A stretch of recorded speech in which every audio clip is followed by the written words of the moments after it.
What is up, everybody, and welcome to the All-NBA show, part of the All-City Podcast Network. I'm your host, Adam Mares. I'm joined by my esteemed colleague, Tim Legler. Legs, I got to be honest, I enjoyed my day off of the NBA last night. How about you? I didn't hate, man, not having to watch basketball. You know what's funny? Let me just show you what kind of a maniac I am. I'm in New York and had the night off, no game to watch, right? Nothing. I was like, this is kind of nice, man. I don't have to have a notebook out. And, I go to dinner by myself, just grabbed a corner table at an Italian restaurant, and I took my iPad and I set it up in the corner of the table. And guess what I did while I was eating dinner? I was watching Caitlin Clark and the Indiana Fever. So that was my night off, man. Watching the Fever and watching her. And somebody came by the table, he recognized me, like, even on your night off, man, you got to work, huh? I said, no, this isn't work. This is just what I choose to watch in my time off. So I'm kind of a nut job. That's funny, man. A true sicko. People keep asking me, they're like, oh, man, are you sad the Nuggets are out? The answer, yeah. I always like to see the Nuggets do well. But them losing is not without its perks. And last night, I think I was in bed by 11 o'clock for the first time in several months, so I'm not going to complain either.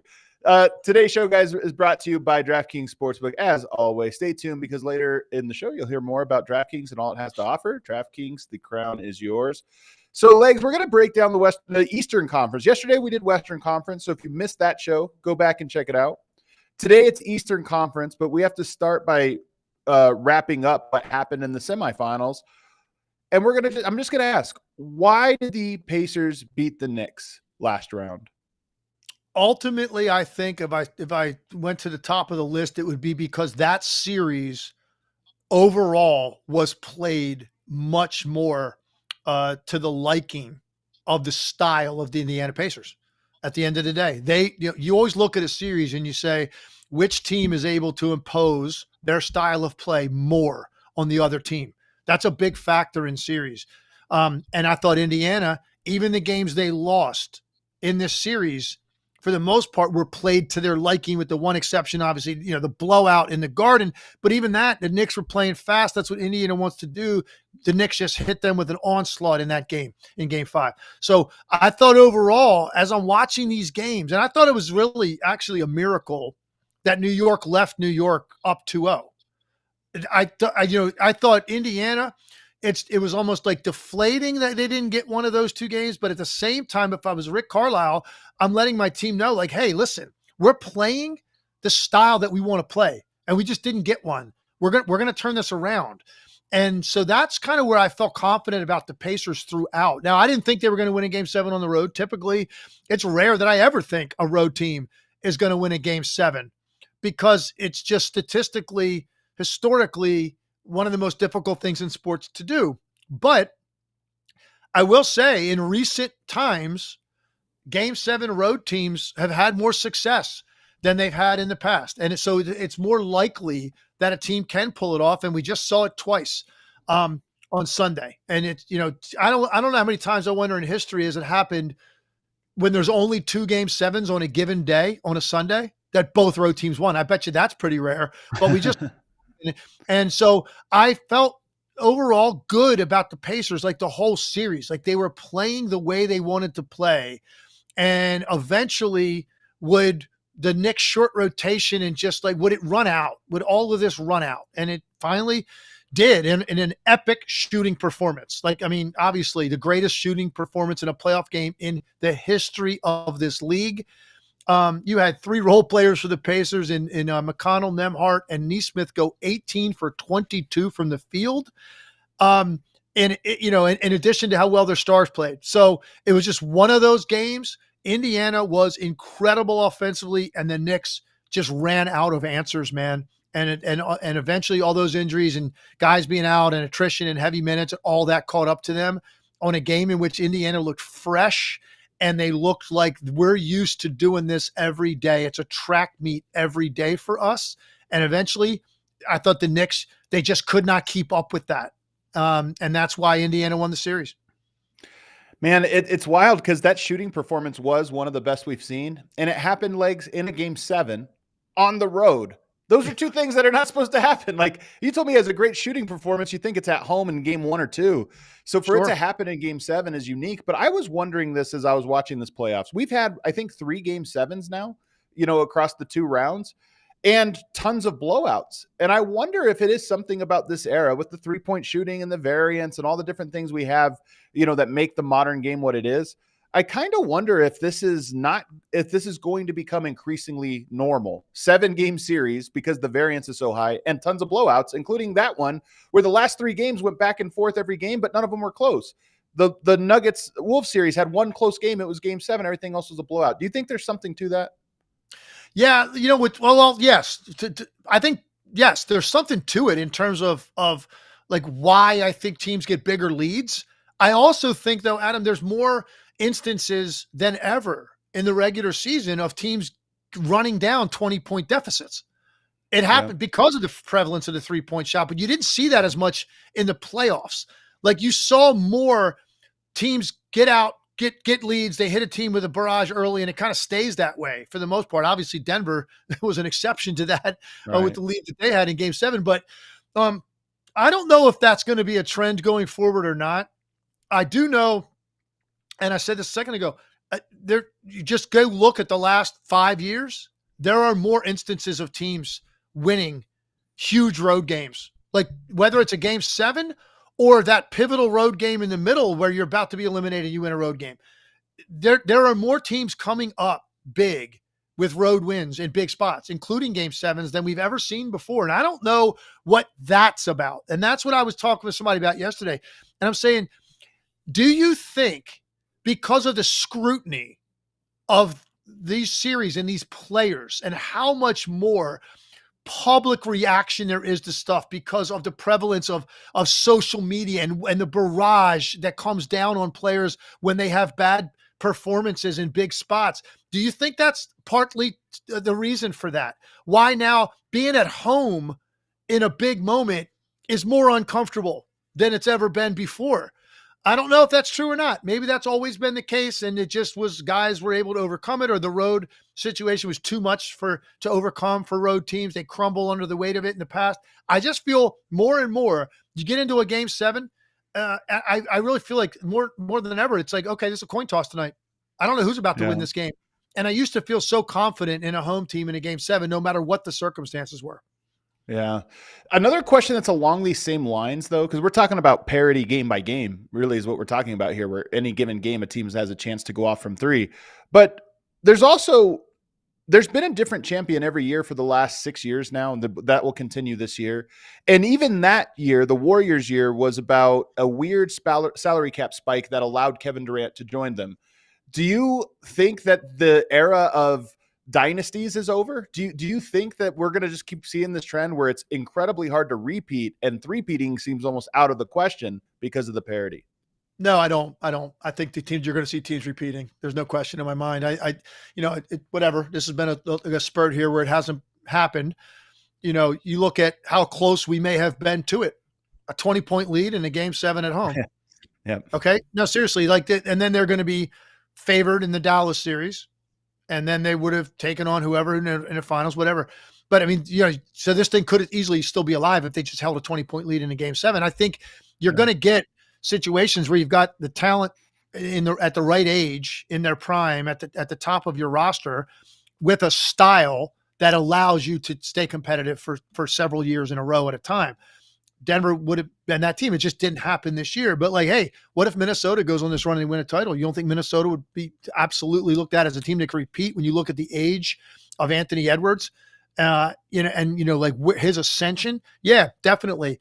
And their defense and their style of play mainly predicated around their defensive style being something that travels well from year to year. So I think it's going to happen. I don't think we're in this league, this era of parity every single year, because here's what else is going to happen. So teams win it, and then the teams that didn't win it, there's an overreaction, and they start shuffling the roster around, and so they can't maintain continuity to be able to like take their place in line and just hold the line until it's your turn.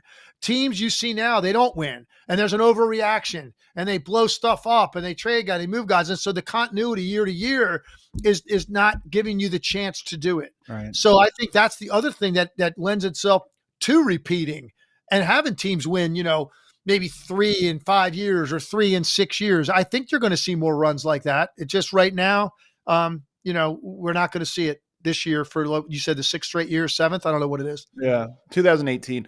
I think I split the difference here because while I could see teams repeating and I could see dynasties. I mean, you look at Boston and the lead they sort of have on the teams in the East. Maybe that'll change next year, but they've kind of owned the East for a little bit here, or been one of the teams owning it.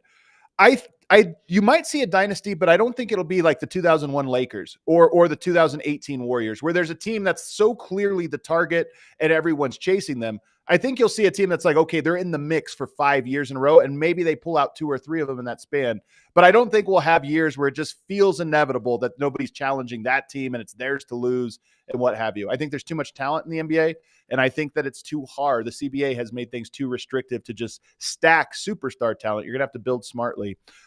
Just to put a bow on the series, though, this last series, was there a player that stood out to you on either? Or really, we'll start with the Pacers because we're going to do a Knicks postmortem here, but is there somebody on the Pacers that surprised you in that series or really in this whole playoffs that you look at and say, okay, that's a factor I didn't anticipate for them to be as big as it was?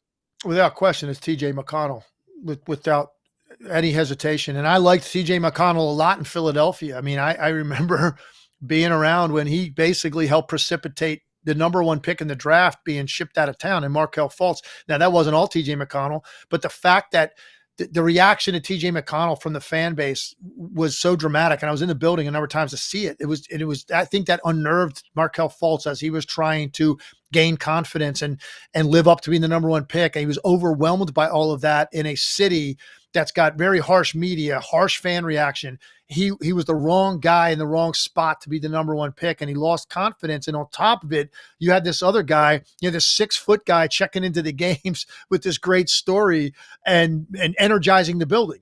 And so I saw that firsthand. So I'm already a TJ McConnell fan. I've never seen anything out of TJ McConnell like I just saw in the last round. And to a certain extent in the first round, but certainly in the next series. Because it wasn't just like he had a couple of games like that, Adam. It was every game. Every single game. TJ McConnell came in and was sensational with his impact on the game. His pace, his facilitation, and then bucket getting. That's the other thing. Like, okay, it's one thing to say, oh man, he's really pushing the pace. He's picking up 94 feet. He's finding guys. He's doing all that. He's a pest. That's one thing. Oh, but he also gave us 16 points. That's a totally different thing in the playoffs, man. So yes, to answer your question, I thought I kind of knew exactly what the peak of every player was and the ceiling of every player on Indiana's team. And I saw some of that out of each of those guys in the playoffs. This was a different level ceiling for TJ McConnell. And his imprint on the series is unmistakable. He was one of the most important players in that series. So yes, that shocked me. And we'll see if he's able to now carry that into the Boston series. It was a disappointing finish for the Knicks, but this was a heck of a season. Like when you tell the story of the 2024 NBA, you're obviously going to start with whoever wins the title this year. It's always should be where you start. But the Knicks are going to be very short down. As far as teams that didn't win the title or go to the finals, the Knicks are going to be one of the stories. They were fantastic this year. They surprised a lot of people, played a great brand of basketball. But the question I always have, this is sort of the first year of an era. I know it's really the second, but it's kind of the first when you get Anunoby and some of the pieces that came in and made a huge impact. Is there any chance that the Knicks, this is sort of the pinnacle, or do you feel like this is the foundation for a run that is going to continue for years to come? I absolutely think it's the foundation in the beginning of something great for them. I will say this. It goes without saying they need to get all these guys healthy so we can find out what their rotation looks like and their depth, because when they made these moves to acquire these players, you thought this is the deepest team in the Eastern Conference. Like this, and the way, and they've got this dominant offensive player that no one really seems to have an answer for in Jalen Brunson. And I think we all agree he's that. This isn't some nice run he's had. Like, he is this. This is going to be a problem for the league and trying to figure out how to contain this guy. I will say this, though. The injuries aside, let's assume they get them all back. I don't think playing this much through a player that size is sustainable in terms of winning a championship. It just doesn't happen. You know, a 6'1", 6'1" guard, no matter how good he is, how strong he is, no matter what, dribbles the ball that much, has that kind of usage rate. Now, people might say, well, if you had Julius Randle, that wouldn't be the case. I'm not sure. I need to see. I know. You know, I don't know that. I need to see more of what that would look like in the playoffs, because I think there needs to be a different way to play. Not saying, look, that's Brunson's strength and he's got to do his thing, but to that extent, I don't think that is something that you can run the table and win 4 rounds with. I don't think you can do that with a guard that size. So they got to figure that out, whether that is Randall and he has a year of health, and then we see them in a postseason together where you have a second playmaker on the court that's got the ball a lot to take some of that burden off of Jalen Brunson. Maybe that is the answer. Well, that remains to be seen. Or maybe it's all these names you're going to hear come up in the summer about who the Knicks should get, and adding one of those wing type players that's a big time bucket getter that can take some of the pressure off of Jalen Brunson. So that's to me the next level for them. But I think Brunson has answered the question for me. He is this. This is what he's going to be going forward for the foreseeable future. That is a foundation to build upon. Their culture of playing hard.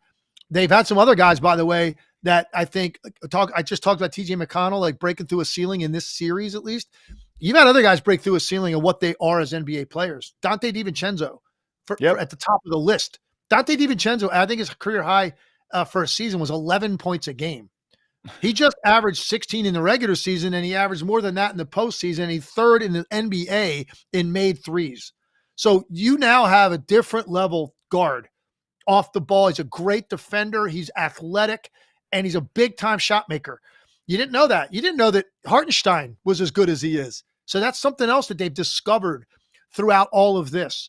So I think, and even Josh Hart, like what some of the things he was able to do the second half of the year. So I think there's other things they've discovered about themselves in addition to, like, hey, we got to get these guys back. Well, some of the guys that played are more than you thought they were. So things look really good for the Knicks going forward, I believe. But I do think they need to address the usage rate of Jalen Brunson if you really want to think about running the table and get to the finals or win a championship. Well, you mentioned one guy that's interesting here, and that's Isaiah Hartenstein, because he's a free agent and he just had the best year a guy going into free agency can have. He's got to be incredibly valuable. How integral do you think he is? Now, they missed Mitchell Robinson, and obviously he was out the lineup for a good portion of the year, and that allowed Hartenstein to kind of flourish. When you talk about resources for this team going forward, is Hartenstein a guy who's going to cost, he's going to have a big contract, I have to imagine. Yeah. He's played himself into that. Is he a guy that the Knicks need to spend that money on? Or when Mitchell Robinson's back, you can't spend that much money on 2 centers. Where do you fall on that? It's a tough one, man. It's a gray area. And my answer to that is it just depends on what the market looks like it's going to bear. And it's certainly at some point, you can't say yes to anything if the number gets too big for what the reasons you said. You're talking about whether he's a starting center or a backup center. When Mitchell Robinson's back and fully healthy, I'm not exactly sure how that would play out. Can you spend that kind of money? Can you spend that kind of money on a backup center, as impactful as he is? And that guy, by the way, I mean, next to Brunson, he might be the most popular player in the building. So his impact. Are you talking about my guy? Yeah, your guy, man. Your guy. I'm telling you, it's unbelievable, man. At this point, I just feel like it's a matter of time. Emma's got to work on having him be a guest on this show. That's it's all like before he gets that big payday, and we, he's too big for us, Adam. We got to get him on. True. So I don't know that you can, at some point, you've got to draw the line somewhere. So I think that's what the Knicks are going to have a hard time figuring out. I think he's important. Yes, I think he's critically important, honestly. But at what number? there's always the balance. You have to weigh that as an organization. And I think when you look at some of the other things that they might want to prioritize in terms of like a wing with a handle scoring ability, right? Because that's not the guys they have. That's not Anunoby. That's not Dante DiVincenzo. Randall's more of a physical, like a power player. That's a good facilitator. I'm talking about, the guys, I'm not saying these guys specifically, but, a Paul George type of player, Brandon Ingram type of player, a longer wing that's got a handle to get his own shot and make shots off the dribble. And that's an important part of NBA offense. So if they got to prioritize that too, trying to find out who that would be and also pay Hartenstein, that could be a little bit more difficult. Not to mention the fact Brunson, what he said, 4 years, he's got 2 years left. I mean, they're going to rip that thing up after next year. He's going to get an extension. He's going to be making like $40 million a year. So you got to think about that down the road. They got a lot of decisions to make, but all of it adds up to this is the start of something for the Knicks. I do believe. One last one on the Knicks here. And I love Jalen Brunson. You love Jalen Brunson. We think he's incredible. One question I have for him, if you did bring in a second star, we can just use Paul George just because he's a really good player. Paul George might actually work because Paul George has taken a secondary role several times in his career alongside Westbrook, alongside Kawhi, alongside Harden. Like, he's actually done this. So maybe he's a bad example. But if you're talking about a second star, a true second star, Brunson is one of those guys that has the ball more than anyone else. And that means that you have to be – there could be something too. Is Brunson only Brunson because he gets to control so much? And he's great at it. Like, he deserves it. Or is it a thing where it's like you brought in another guy who needs the ball or likes to have the ball or does stuff with the ball, and Brunson can mold his game around it? It's a concern to me, but is it a concern to you at all? Not as much, because I saw a little taste of that in Dallas, and certainly not to this extent. Obviously, we know when he knew Brunson was this. Not even the Knicks, who went after him aggressively in that free. They didn't know that he was this, right? So, but we saw a taste of it in Dallas playing with Luka. Like, we saw some of that. Like he because the way he operates, it's just all based on like strength and footwork and IQ, man, and like touch. Like, yes, he can do that, man, in smaller windows. But it also takes time. He rarely breaks open open shot in 3 seconds. It's usually like 12 seconds of maneuvering. But I will say this, and this question came up yesterday in the shows I did, and we're not going to talk about the Tibbs overusage factor because I thought it was overblown with this team. He didn't have a choice the way he coached this team. And if people are like, oh, is this a pattern? Is he going to burn guys out? And I'm like, it's just, to me, it's not fair in this context with this team. It's just not. He did what he had to do to try to win. But in the process of that conversation, it came up, well, would free agents or big name guys like we're talking about not want to go to the Knicks because of that? And I said, okay, I'll counter it with this. Do you know what they do want? If you go get a star player, one thing I know for a fact those guys want, they want to know there's another dude there that's going to run, that's not going to run from the light. They want to know that, like, I'm not the savior of the New York Knicks. They already got a guy that shows you he embraces pressure. He loves the big stage. That's Jalen Brunson. That, to me, is a major selling point for the guys we're talking about. Like, the last thing a guy like Paul George would want is like, I'm coming in to be the top of the food chain. No, that's okay. I actually kind of like where it is. I can supplement what Jalen Brunson does. They want to know that there's a guy there already that's going to show up when you need it. You're not putting this in my lap because he's going to do his thing. I think that's a major selling point to get a guy to play next to Brunson, man. He's going to be there when you need him to be. Yeah. I think I disagree with you a little bit about the Tibbs point. And I'm with you that I think it's overblown. Like, you are right that it's become the singular talking point. This team doesn't go as far as they did without playing the guys, but the numbers they did. But the counter to that is, and this is why I asked about this year, is it possible it's the peak? There is something about a cumulative wear and tear on a team, and that team needs to find some depth, because I do foresee running back the same formula and having less success over time with it. They did play an enormous amount of minutes this year, and then the playoffs were an obscene amount of minutes. And again, you needed that to win, but I'm not convinced that won't happen next year, even with a little more depth. And then you do start to talk about, okay, I don't know if the team can win. I even have this question about Minnesota. That was a tough 7-game series they just played. Are they going to have a little bit of a physical disadvantage going into the next round? I don't know that it'll be a major factor, but I do think these things add up. So I think we disagree a little bit on the Knicks. Can I just quickly then make a quick point on this before we move on? Yeah. Here's where I disagree with you, Adam.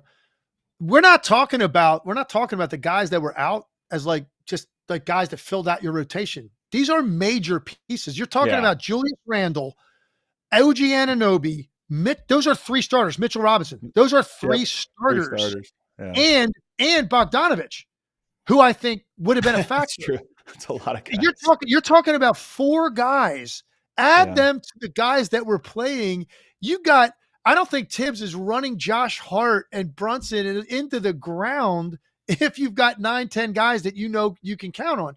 He didn't look, and now people, of course, bring up, well, Alex Burks, where's he been? 24 points, 24 minutes. I was like, okay, man, I don't know. Maybe he should have cultivated Alex Burks more, and even Shake Milton, maybe. But whatever reason, Tibbs got to the point where he just didn't feel like he had faith in those guys and trusted those guys, so he shortened it to 6, 7 players. Okay, but he wouldn't have done that if he had all those guys. We wouldn't even be talking about this if all of those guys were healthy. That's my opinion. I think you're right about that. That was a lot. I forgot about even Bojan, because you're right. That adds a whole other layer of players where you're like, that's another body. You can at least play 10 minutes, which we're only talking about Josh Hart playing 48. That's exactly my point, Adam. You're talking about, even if a guy like Bogdanovich plays 10, 12 minutes, he's 6'10", he's a shot maker. And he actually, by the way, he made a name for himself in his league first as a defender, the way he guarded LeBron when he was in Indiana. That's where he made a name for himself. Like, this guy's a pretty good defender, shot maker, got length. He's tough. Like that's another, and then not to mention his other guys, Randall Anunoby, Mitchell Robinson. I mean, come on. So I just don't think, I just feel like, listen, if they get all these guys back and we're having this conversation midseason next year, that's a totally different conversation. I'm just saying this year, and I also think he did it in Chicago. I agree. He did it in Minnesota. I don't think it's fair to say that about him this year when they acquired all these players to have all this depth and he never saw any of that depth. I don't think it's fair to put that on Tibbs this season. Let us see how it plays out next year.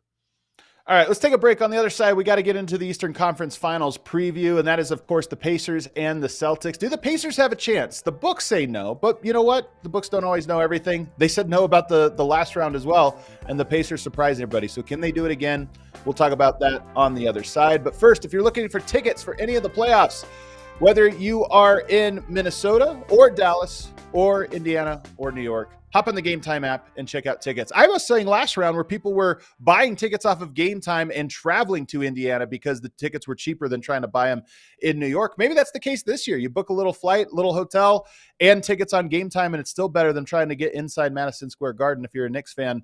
But if you want to check that out, or maybe your team is out of it and you're looking to get away from basketball, you want to go check out a concert or an event, a festival in your neck of the woods, just open up the Game Time app and you can scroll all of the events that are going on in your area. Last minute tickets, flash deals, zone deals. You might even find tickets to the baseball game in your area for dirt cheap. I know here in Colorado, you can get them for $1 on the Game Time app. I know that because I bought some for $1. So take the guesswork out of buying NBA tickets with Game Time. Download the Game Time app, create an account, and use code ALLNBA for $20 off your first purchase.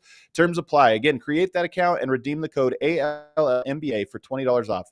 Last minute tickets, lowest prices guaranteed. Also want to tell you about DraftKings Sportsbook. We talked about it yesterday, but you can lay down odds now. If you believe that the Indiana Pacers, if you're really buying that they are this team of destiny and can go on a run and upset the Celtics, then go ahead and put your money where your mouth is on the DraftKings Sportsbook app. You can get incredible odds. Right now, they are 10-1 underdogs in that series. So if you really think they have a chance, lay that money down and see what happens here. We're this close to crowning the champ, and with the action heating up on the court, it's even hotter on DraftKings Sportsbook, an official sports betting partner of the NBA. If you're new to DraftKings, then listen up. New customers can get a no-sweat bet up to $1,500. Just deposit at least $5, and you'll get a bonus bet back equal to your first bet if it doesn't hit. Download the DraftKings Sportsbook app now and use code ALLNBA. Again, the code always the same, ALLNBA, for new customers to get a no-sweat bet up to $1,500 if your first bet doesn't hit. Only on DraftKings. The crown is yours. Gambling problem? Call 1-800-GAMBLER. Or in West Virginia, visit 1-800-GAMBLER.net. In New York, call 877-8-HOPE-NY or text HOPE-NY 467-369. In Connecticut, help is available for problem gambling. Call 888-789-7777 or visit ccpg.org. Please play responsibly. On behalf of Boot Hill Casino and Resort in Kansas, 21 and over. Age varies by jurisdiction. Void in Ontario. One no-sweat bet per new customer. Issued as one bonus bet based on amount of initial losing bet. Bonus bets expire 168 hours after issuance. See dkng.co/bball for eligibility, wagering, and deposit restrictions, terms, and responsible gaming resources. All All right, back here, segment 2 of the All NBA show. But don't forget to hit that like button, subscribe on our YouTube channel, help us grow it. If you're watching late, leave a comment down below. We'll check those out later. All right, Legs. So you were high on Dallas. It was well publicized, but you were also high on the Pacers after the deadline and the move for Pascal Siakam. Here they are in the Eastern Conference Finals. Nobody's giving them a chance, but on the other side, the Boston Celtics will be, at least for games 1 and 2, without Kristaps Porzingis. And I personally think there's always something weird about a team having that much time off, really not being pushed, never having their backs against the wall. At some point, it gets hard for them, and it's been so long since the Celtics have had a difficult, game, just even been in a point of discomfort. So, with all of those ingredients, is there a chance that this series is much more competitive for the Pacers than people realize? I absolutely think it will be. I think this is going to be a great series. I think this is going to be, it's two teams that want to play the same way, which is fast, free-flowing offense. I think you're going to see a really entertaining series with flow to it, and where you might go like some stretches of games where, hey man, 4 minutes go by and you realize there hasn't been a whistle, like because they're getting up and down. That's how they want to play. I'll say this. I agree with you what you said about Boston and the fact that they really only had 2 situations where they even had a little bit of warm water, wasn't even hot water, losing game 2 at home, both series. And they immediately snuffed that out in game 3, and then they win 3 straight. So I agree there's something to it, man. They haven't really been in a situation where at any point you thought they were in jeopardy or in danger in a series. And you'd like to maybe go through some of that. So I agree with that. But I think that is less of a factor than the fact that they're just going to play a team that's really hard to guard. And particularly early in the series when you haven't seen it, you haven't seen this style with the other 2 teams. They didn't play that way. Cleveland doesn't play that way. The Heat don't play that way. The Heat are the exact polar opposite of what they're about to see. This fast push surge up the court. They don't waste one dribble. It's one thing I love about Indiana's offense. There's not one wasted dribble because they don't have a single isolation player on their team. Siakam, a little bit. That's it. But even his are very quick and decisive with the stuff that he does. When he puts his back to the basket, he immediately goes on a guy and spins one way or the other and gets a shot off. It's not anybody over dribbling the ball. Everything's decisive. It's quick shots. It's quick catch and then attack a closeout guy, get back into the lane, and there's a lot of draw and kick action. Everybody that plays for them, literally everybody that plays, with the exception maybe of Isaiah Jackson, can make a shot from the perimeter. So that's rare too. The number of guys that can shoot the basketball in this team is different than anything Boston has seen. So even more so than like, okay, we haven't been tested, we've had a layoff. I'm not as worried about that. Like they're a really good team. They're going to come out with a ton of adrenaline energy. They're going to probably feel really good at the start of the game. It's like, wow, okay, this feels a lot different what we're guarding right now than anything we've guarded to this point. And without Porzingis as a rim protector against them and just something to look at back there for their drivers, and then to also bring Miles Turner away from the basket on the other end of the floor, I think if Indiana wants to win the series or make this a really long series, they've got to get a split in the first 2 games without Porzingis, knowing that going in. So I think that's where you look, is Boston susceptible to just being caught off guard or back on their heels a little bit with a completely different pace and energy offensively that they have to guard. Yeah. Well, so what are, you talked about TJ McConnell in the last one. He obviously made a huge impact. And I kind of feel like the Pacers' strength is that depth, that ability to kind of have that chaotic point guard play fast and have people putting pressure on you for 48 minutes. That is such a huge advantage in the playoffs. Not most teams don't have the ability to do that for 48 minutes. Will that advantage still be there this round with a little bit of a deeper Boston team, or at least a team that has more players to stagger? No, because not to the extent that it was earlier, because they're playing the team that was the best team in the league in the regular season. I mean, there's a reason. And sometimes I really believe over the course of the last, 4 weeks, we've completely forgotten that about Boston. And the reason is because they were dispatching their opponents so easily. We didn't really spend a lot of time on those series at all. I had to watch them. I watched them, and there wasn't a lot there, man, to analyze. These other series, we were so deep into these other series, we forgot how good Boston was this season and how good, Porzingis is a factor, but their starting 5 was, man.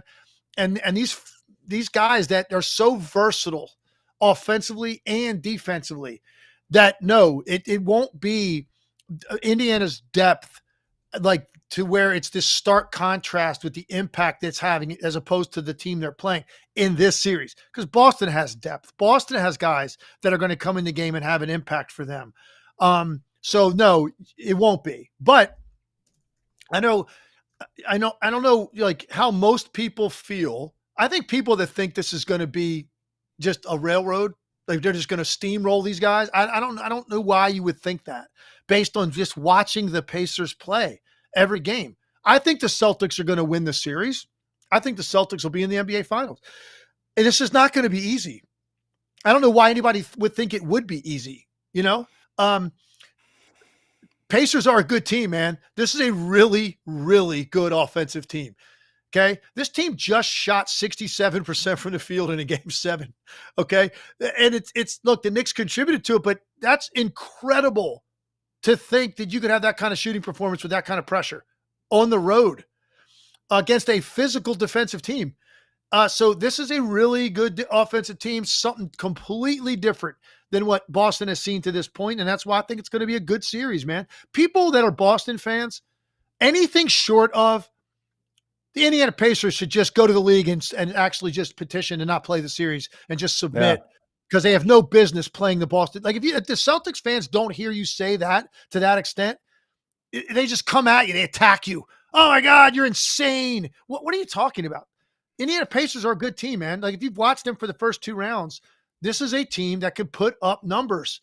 And I think they're going to have success offensively in this series too. Yeah. This series is going to be fun because I think the numbers might be crazy on this one. This is one of those ones. I mean, in the regular season, obviously you go back all the way to the in-season tournament era. We were getting 150, 155 consistently. We're not getting that anymore. The physicality has been inserted back into the game. And also it's the playoffs. Things will slow down a little bit. But I still think this is a series that's routinely going to hit 130, 120, 130, which is not something you see too often. And I think that's part of what is exciting about this one is their variance can go up because these teams are going to be playing fast and taking a lot of shots. And, you're prone to runs when that happens. Do you see it the same way? Do you see a game reaching 130 in this series? You mean where the winner has 130 points? Yeah. Yeah. I mean, they got it last game against the Knicks. So yeah, I don't think it'll be regular in this series. That'll happen. There'll be a game or two. And I think that could happen. The thing about Boston, look, Indiana is clearly not on the defensive level that I don't think Cleveland is. The Heat, for the most part, their offense actually makes them better defensively because the pace they play at, and the numbers are kind of skewed with the Heat. But this isn't that level defense that the Pacers are throwing at Boston. Their offense is their best weapon. They force you to defend and take the ball out of the net. That's Indiana's best weapon. Their offense is that good. And I don't think they're going to be shut down by Boston defensively. Boston has 4 guys on the perimeter that are very good in guarding isolation basketball. Okay. And they're very switchable. And they blitz pick and rolls less than any team in the NBA because they have this switchability factor because they got bigger guards that can do it in long forward. So they can do a lot of that. They're very good at guarding that isolation where a guy's going to dribble the ball 4 or 5 times and try to get into a shot. That's not how Indiana plays. So this is a bigger challenge for Boston than anything they've seen in the playoffs. The ball's going to move through the air and it's going to be much quicker when you come off ball screen and getting the ball out of there to the other side of the floor.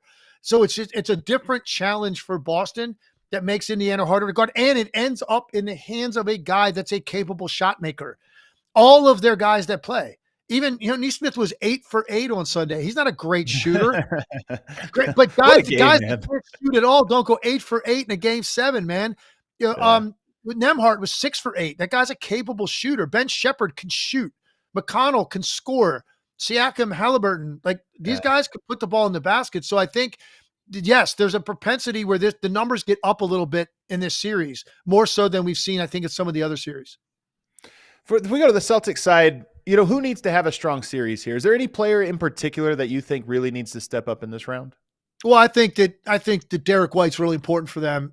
Derek White he's I've joked he's more than an X-Factor. He's a factor. Like he's a guy, and he's I think probably had one of the hottest shooting stretches. Now he's cooled off a little bit here over the tail end of the last round, but he's been incredible with his shooting.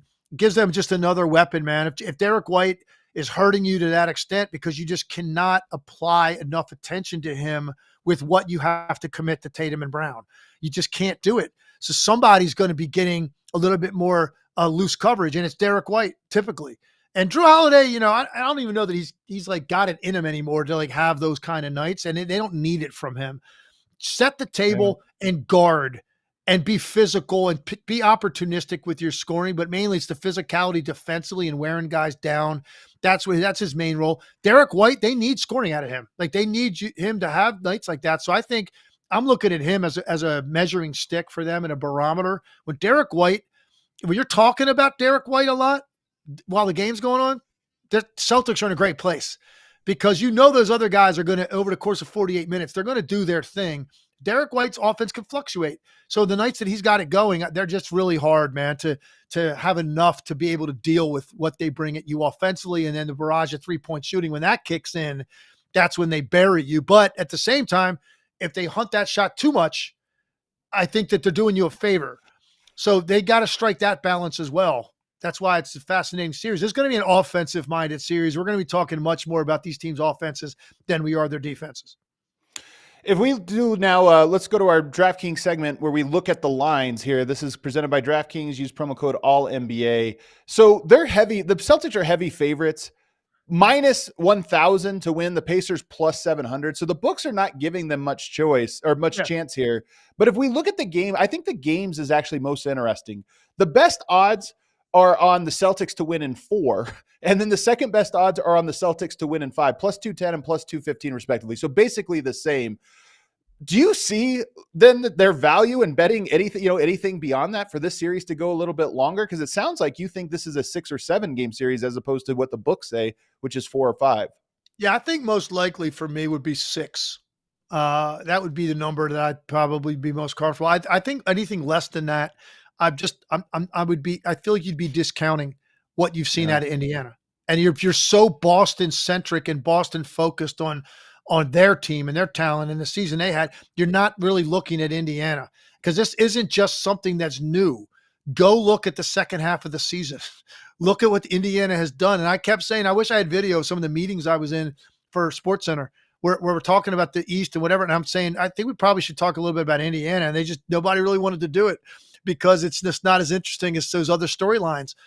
But if you just look at the consistency with which they have played and operated offensively, it's impressive. It's been going on for a long time, and it continued against a defense that a lot of people did not think they could operate against in the New York Knicks, and they were able to do it against them too. So I think if you think this is 4 games, 5 games, I don't know that you're giving Indiana enough credit. This isn't about like somehow disrespecting Boston. You're not giving Indiana enough credit. That's and really, really watching them and knowing what they do is hard to play against. I know Joe Mazzulla feels that way. I know the Celtics internally understand this is a challenge and you got to be on point defensively because this team can get loose against you. So they're going to be ready internally, but I think externally, I don't think enough people know enough about the Indiana Pacers. They haven't been watching them long enough to really think that this is going to be a series, and I disagree. If you like Legs' pick here of Celtics in 6, you can get plus 400 odds at DraftKings. So it could be the best bet you make on this one. Would be an interesting one. All right, let's go to our mailbag now. Let's go to our mailbag questions. We asked for some mailbag stuff, and you guys responded on Twitter. You can follow us there. What is it again, Emma? At ALLCITY_NBA, I think. Yeah, that at ALLCITY_NBA. There you I'll go. put it in the chat as well. Put it in the chat. Our first question, mailbag question. How many guys in the final 4 teams can realistically surpass Jokic as the best player in the league in the next 4 weeks? I like this question because the best player, Jokic got the undisputed best player in the world following last year's playoffs run, but he won that award by winning a title. Now that you lose a title, I think it's at least somewhat fair to say it's up for grabs. Doesn't mean it has to go to whatever team wins the title. But do you look at this and say that there are players that can grab it with a great performance over these final 2 rounds? No, I don't think anybody's going to do that. I really don't. I think there's 2 candidates, Anthony Edwards and Luka. Luka. Those are the 2 guys. It's one of those 2 guys. And look, the way Luka's been a little bit banged up. If he miraculously felt 100%. And he's going into this series against Minnesota with what they just did to Denver, okay, and how great their defense is. If Luka goes and averages 35, 10, and 10, right, and they win that series, maybe Luka will take that title. And I think Anthony Edwards has the exact same potential in front of him against, again, a really good defense that's got 2 stars on it, and he outplays those guys. But here's the thing with Minnesota. It's not like clear every night that Anthony Edwards is going to be the best offensive player. It could be Towns on some nights. Right. Like it's not guaranteed. It's Anthony Edwards. It is a guarantee with Dallas. No matter what Kyrie does, Luka Doncic is the best offensive player on the floor for them. So that's why I think it's got to be clear cut in that way. They're the only two. Like, and it's not going to happen for Tatum, and it's not going to happen for anybody on Indiana.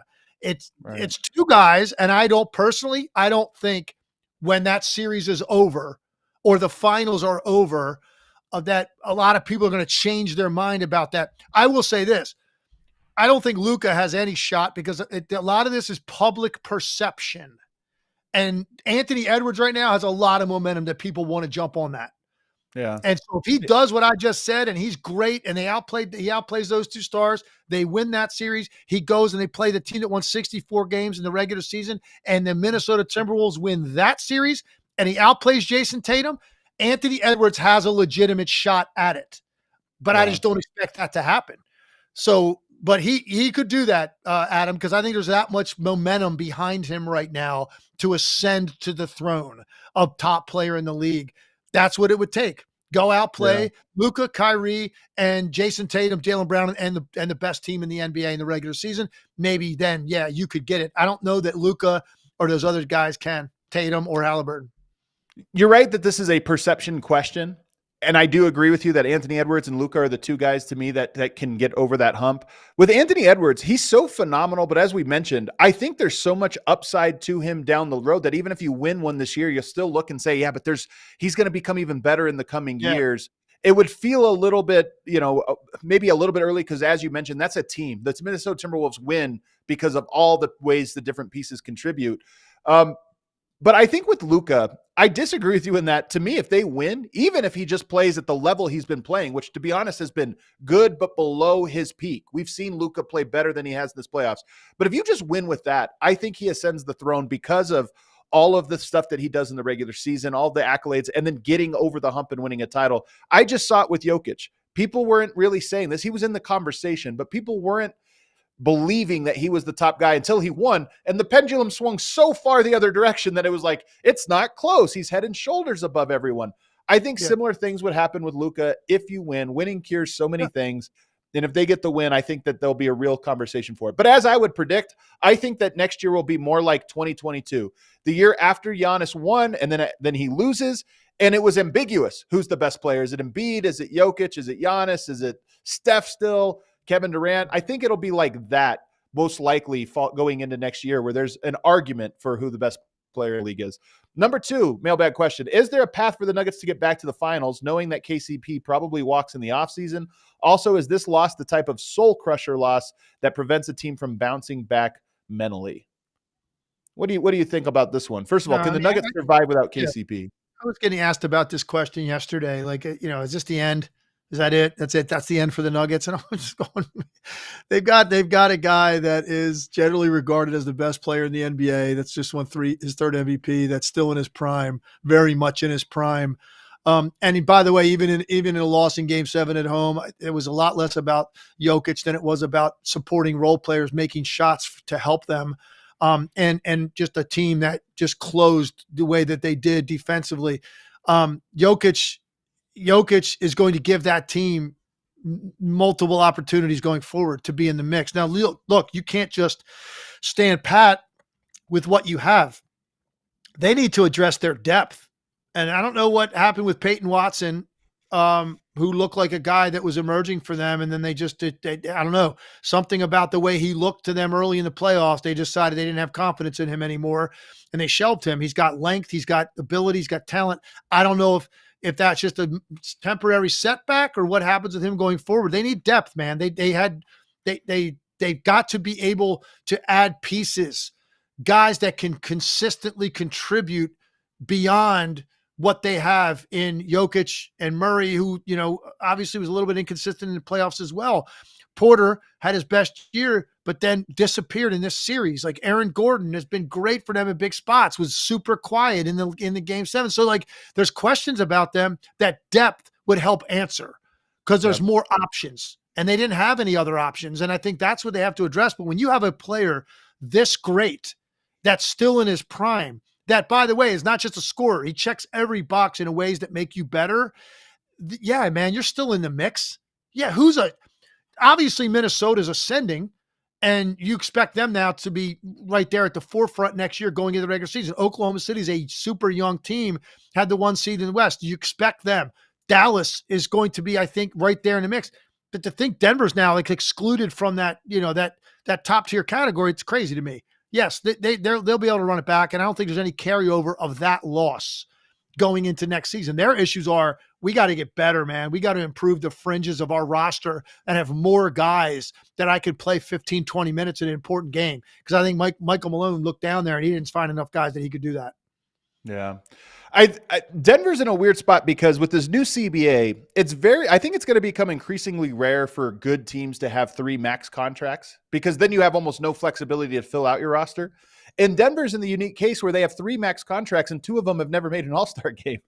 So usually if you have 3 max contracts, you're putting together multiple time All-Stars, Kawhi and Paul George and Harden, and you're hoping they can do it. But Denver, a little bit of a different story. Number 3 question: are Pacers fans justified in seeking vengeance upon the Game 7 pregame and halftime crew for ESPN?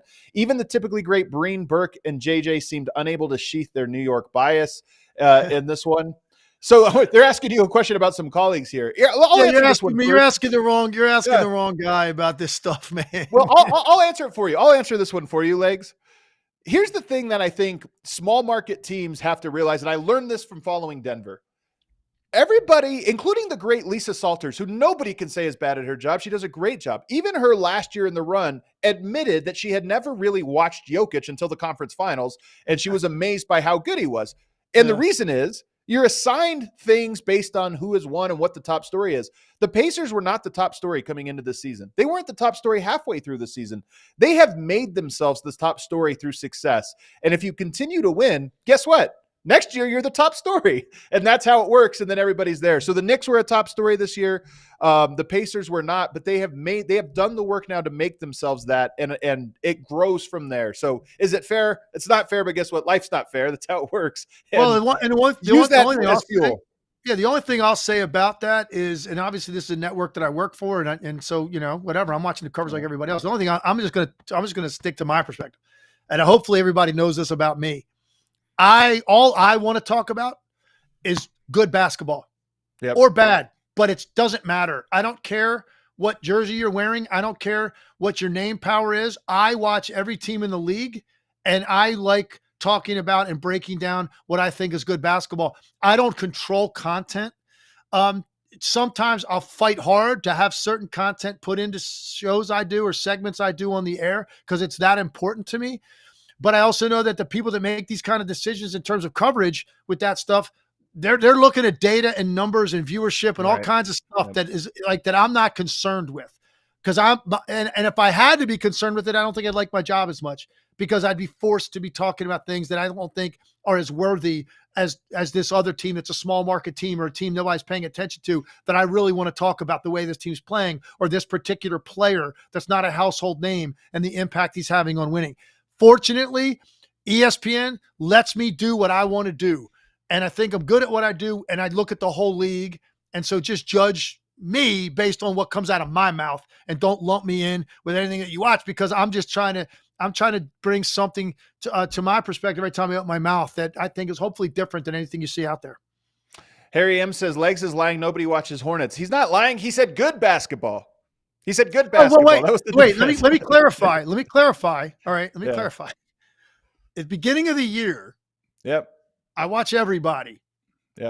If you prove to me after about 4 to 6 weeks you're not worthy of my attention anymore, you're not going to get a lot of my eyeballs on your team. That's a fair point, because I don't have time to do that. But look, if you if you're a relevant team, a competitive team, and you're playing a good style, I'm going to absolutely inject you into the conversation middle of the year, late in the year, all year.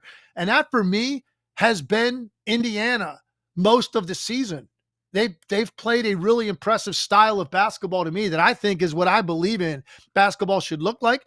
They might not ultimately have enough star talent to get over the hump and beat a team like Boston or win an NBA championship right now. That's fair. But you can't discount that what they do is impressive, and it's fun to watch, and it's a style that is going to keep you in games because they just keep coming at you, and they've got a lot of different guys that can hurt you. But Pacers fan, I told Wolves fans this, I told Dallas fans this, like the disrespect, you only get that 1 year. You know, if you win a title, it goes away and you miss it. So kind of embrace the disrespect. Oh, nobody knows about us. Nobody believes in us. That's one of the best fandoms you can have, that nobody believes in us rise to a championship. So you're on that path. Don't be mad about it. Embrace it and have fun with it. Hey, can I real quick before we take this next super chat, and then we got to get off. I just want to real quick. I want to address like some of these Boston fans just quickly, because this is the concept I can't wrap my head around, Adam. When somebody says that the Boston Celtics are going to ultimately, I think they're going to win the series, but it's going to be a tough series. How a Celtics fan interprets that as disrespectful to their team it's so immature that I can't even wrap my head around it. It's just no other word for it. It's immature. Or if I say, I don't think that no matter what happens here, that like Tatum could ascend to a level that he's considered greater than Jokic. It's not a knock on Jason Tatum. It's more about the balance of their team and the overall talent of the guys around him that'll hurt him from doing that. If Dallas runs the table, it's going to be because Luka is spectacular in doing it. Same thing for the Indiana Pacers, but I don't think any of those guys even are in this conversation. It's the same for Minnesota. Like what Anthony Edwards and Luka are going to have to do. And Jason Tatum doesn't have to do it to that extent. I am not ripping Jason Tatum or being disrespectful. I don't know what that feels like, because I love teams. I love my Washington Commanders. There's nothing anybody could say in terms of breaking it down in the media that would make me feel like that angry or hurt that you're disrespecting my team. I just don't know. Maybe it's me. I don't get it. I don't understand the concept of saying that Celtics are going to win, but it's going to be a tough series, and that's disrespectful to the Celtics. I just don't understand where that comes from. But I just wanted to go on that little mini rant right there because it drives me nuts. Somebody said Adam hates Boston fans. Guys, I don't know anybody from Boston. So like I'm from Colorado. I'm from Denver, man. Boston doesn't matter to me. All right, let's get to our super chats. We got a couple of them. What do we have here? Our Jonesy says, I give Indy the coach advantage. What do you think? That's an interesting one. Oh, man. I'll probably, if I had to pick, I'd probably give a slight advantage there. I'm really impressed with Rick Carlisle. Yeah, I've known Rick Carlisle a long time. Rick Carlisle was actually a studio analyst for ESPN at one point. And he and I got to know each other very well. Rick Carlisle has completely changed what he views offense to look like, to adapt to his talent and what the league is legislated to allow. You got to give an old school, older coach a lot of credit, man, to do that. He's one of the brightest guys you're ever going to meet. He's a no-nonsense guy. He makes guys accountable, and he's adapted to the style of his roster to allow this to happen. Give him a lot of credit. But I also think this. I don't think that gap is very big. Mazzulla has impressed me this year. Last year, there was legitimate questions. He got handed a team right before the season. Okay. And then he was questioned a lot in the postseason. I think Mazzulla's come a long way. I think he's more comfortable in pressure situations. But yeah, look, just based on experience alone and the fact that Rick Carlisle's a title-winning coach and he's taken this team to the conference finals, yeah, I think it's fair. Let's give Rick Carlisle some love here, man, and where he ranks historically in terms of NBA coaches, because he's up there. Adaptation is the true mark of genius, so I love that one. All right, what is the last one we got here? Art Jonesy says, you are not good at what you do. You are the best. Is that? I assume that's for me, not Legs, right? Right, Emma? He was talking about me. Man, oh man! Look, I don't know who that was directed at, but I didn't read the second half of that. And so when you started to read that, and you just said you're not good at what you do, I thought, oh, here we go. Here's this guy go. I appreciate. It was a compliment for me or Adam or both of us. I appreciate it very much.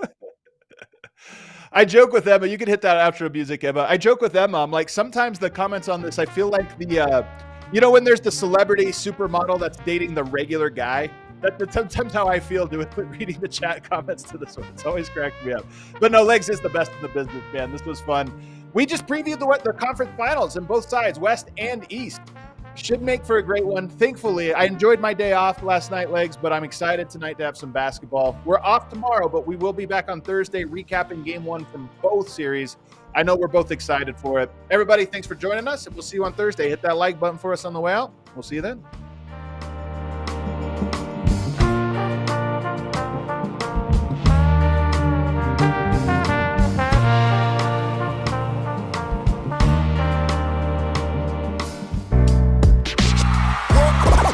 All city like the mayor.